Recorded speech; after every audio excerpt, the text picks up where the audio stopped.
Julia here from JM Squared Vintage. Welcome back to the channel. I'm here today with a ship with me. These are all orders that came through over the weekend, and I think it is safe to say that officially the summer slowdown has arrived. So it was an interesting weekend, needless to say. So let's take a look at what is actually selling during the summer slowdown. Summer slowdown, if you are unfamiliar, if you are new to reselling, is a period of time in the summer where traditionally resale dips. So that's gonna be between like the end of June, and so I'm filming this on June 30th. I think that this is gonna be live next week, maybe the week after, but it's June 30th for me, so we're right at the beginning of it. Generally, it's the month of July. End of July, it starts to pick up with back to school sales, and this is a time that I like to step back and organize my inventory, kind of get my life together as we get into the fall and the holiday buying season. And really, this is a good time to start sourcing those more fall, heavier pieces. So anyway, let's take a look at what is selling during the summer slowdown. But before we get started here, guys, if this is your first time here, if this is your first time stumbling on my channel, first and foremost, welcome. I am Julia, that is my name. We talk all things thrifting and vintage and the business of reselling on the internet here. If that sounds like something that you might be into, consider hitting subscribe down below. I would love to have you along on this journey. Without further ado, guys, it's late afternoon. I'm gonna get these things wrapped up and off to the post office, so why don't you go grab yourself a snack, grab yourself a drink, sit back, relax, and let's get into the shipments. So we'll start here with something that is absolutely positively selling during the spring and summer season.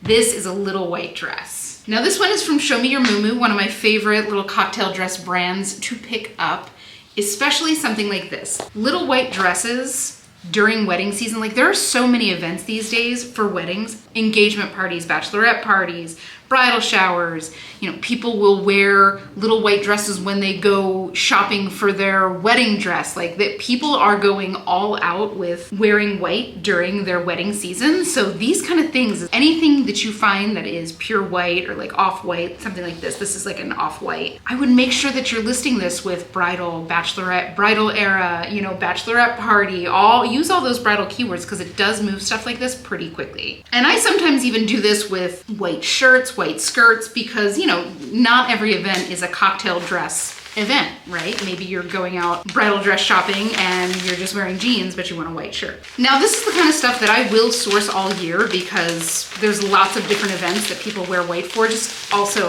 little pro tip with this stuff, a lot of people will wear white dresses under graduation gowns. So you want to use graduation as a keyword. Also, initiation. A lot of sororities and fraternities wear white on their initiation, so people are looking for white dresses for that as well.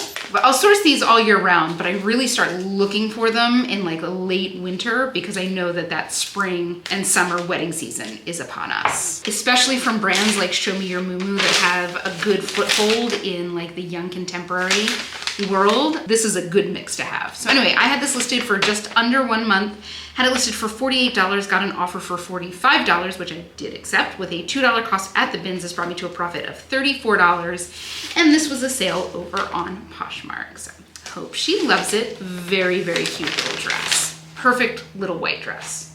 Also use little white dress as a keyword. And LWD, just the same way that you do LBD for little black dress.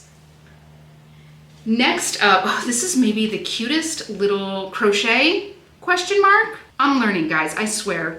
I'm trying. This is the cutest little knit crop tank top from Kate Spade. I am forever and ever a sucker for pink and green together. I just think that they are the most adorable little summery combo, and this little tank could not be any cuter. This is obviously Kate Spade, so this was not by any stretch of the imagination a cheap shirt.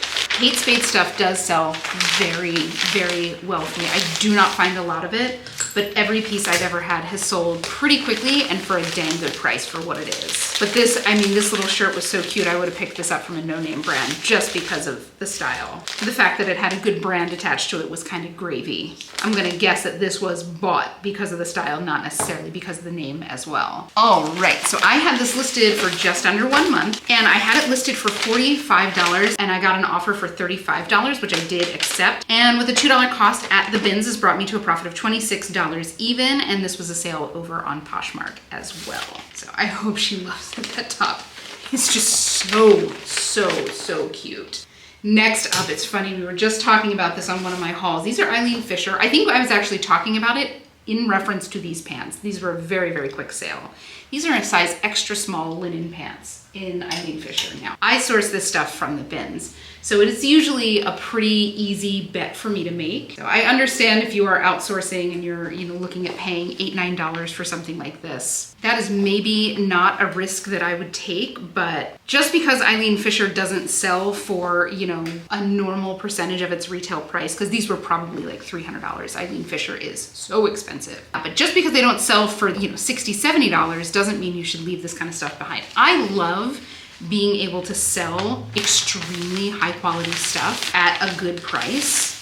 Going rate on something like this would be like $30. For me, at a $2 investment, that's a good return. If you're spending $15, that's a different story. But the big question in Eileen Fisher is the sizes. Do you pick up small sizes? Do you only pick up large sizes or plus sizes? For me, I pick up all of them. Would I pay regular thrift store prices for something like this that was a size extra small?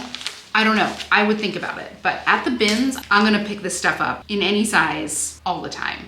I sell quite a bit of small sizes in Eileen Fisher. In fact, I sell a lot of like petites in Eileen Fisher, which is unusual because petites in general tend to sit for me, but not from Eileen Fisher. She must have like a very devoted following of people who buy her petites pieces. So either way, I had this one listed for just about 2 weeks, just under 2 weeks actually. Let's say it was about 12 days. And I had it listed for $38 and I got an offer for $30, which I did accept with a $2 cost at the bins. This brought me to a profit of $24.24, and this was a sale over on eBay. So I hope she loves them. A pair of wide leg linen pants right now though is such a slam dunk buy from pretty much any decent designer because they are all the rage right now. Next up, oh my God, this funky thing. So this I picked up because this fell squarely into my weird and well-made category. This is clearly vintage. I wanna say probably late 80s, early 90s. This is Paula Sweet muslin mink. And it's this textured cotton fabric with this, like, it's the same fabric, but it's like shredded in rows, and it gives kind of an illusion of like a little bit of a fur coat. It's so weird. And I mean, for me, weird sells. So if I'm out sourcing, if I'm out digging through the bins, one of the first things that I keep my eyes out for is texture. And I mean, I don't think that it's possible to have any more texture than this has, but it was just so funky and so different that I had to grab it. I just knew that this was something that somebody would be looking for, right? And it's 100% the kind of thing that somebody would, that people would leave behind because they don't know what it is. That is my specialty. This is another one that was a really, really quick sale. I think it sold in just about a month as well. So I had it listed for $45, again, for just about a month. And I got an offer for $35, which I did accept with a $2 cost at the bins. This brought me to a profit of $25.80, another sale over on eBay. These kind of funky vintage pieces, I always think to myself when I pick them up, this is something that will sell on Depop.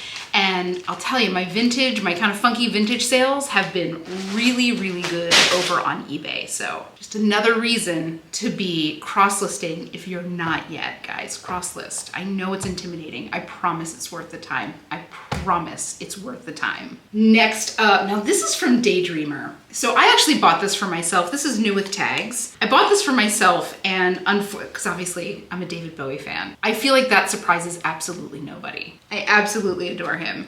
But I bought this for myself and I thought it was so cute. It's like a tour style raglan sleeve shirt. And unfortunately, just the way that it fit and that kind of wider neckline doesn't do good with a bust like mine. So at least to me, I don't like the way that looks. So I decided to re-posh it. But Daydreamer is a brand for sure you should be keeping your eyes out for. That is the logo if you are unfamiliar. Their t-shirts are so expensive. Like their oversized t-shirts right now, they sell, I wanna say $88 retail. Now don't get me wrong, they're very soft, they fit really well, but they resell very well as well. So if you see that label in the thrift, in the bins, I would comfortably pay up for it. Would I pay $15 for it?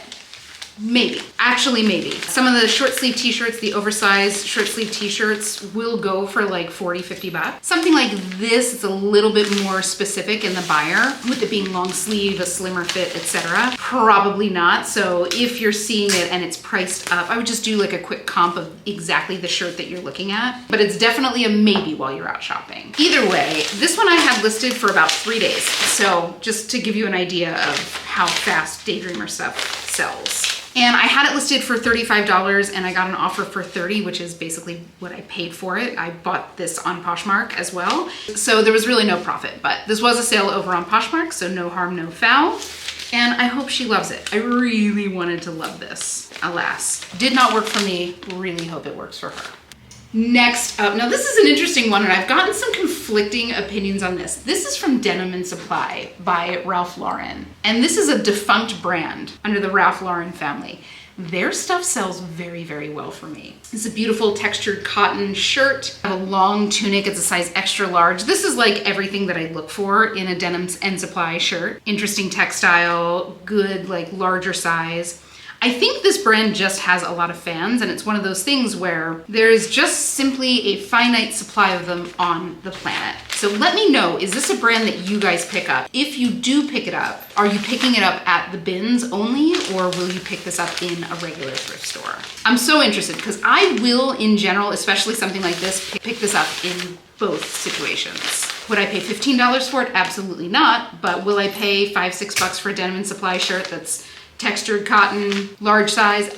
Yeah, I absolutely will. So I had this listed for just under 2 months. And that's about what I see for their pieces. They sell generally within a month or two. I've had very few over the years that have lasted for more than like 2 months. 1 or 2 in the mix, but very, very few. And I do pick this up every time I see it. Even their t-shirts, like their men's t-shirts, sell very well. Another thing that I would consider paying up for if I saw it in the regular thrift. Anyway, had this listed for just about 2 months. Had it listed for $38, got an offer for $30, which I did accept with a $2 cost at the bins.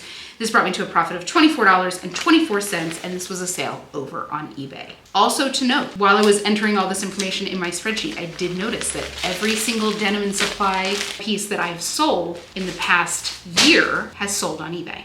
All right, next up, now this is funny because we just talked about this. This is a Travis Mathew polo that I just got. And I was just saying how I've noticed that Travis Mathew pieces have been sitting a little bit longer, not really long, but sitting a little bit longer. I don't mind lower dollar sales as long as they're in and out of my closet pretty quickly. And Travis Mathew was showing signs of that slowing down considerably. And then I got this and it was in and out of my closet in 4 days. Just like Travis Mathew has been doing for me for years at this point. These are good quality polos. They retail like $90. They're so expensive. So they were always a really reliable seller. I used to get like $20, $25 on them and usually pretty quickly within like a month. And then recently I've noticed that it's taken, you know, like 5 weeks and then 6 weeks. Every once in a blue moon, I'll dip into a brand and kind of do a dive like that.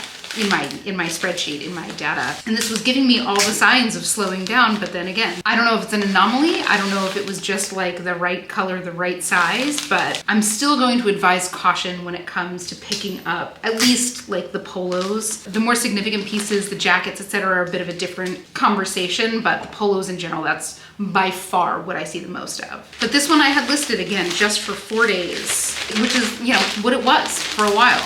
And I had it listed for $32 and I got an offer for $29, which I did accept with a $2 cost at the bins. This brought me to a profit of $24.84, and this was a sale over on eBay. So I'll keep my eyes on this. Sound off in the comments with what you are experiencing with Travis Mathew, if this is something that you pick up. Let's see if we can find ourselves a consensus. But yeah, for me, I say exercise caution if you're paying up for it at the regular thrift. If you're finding it at the bins, I think it's still a pretty safe bet. But let's see if everybody's having a similar experience or if this is, you know, just kind of weirdly like isolated to my closet.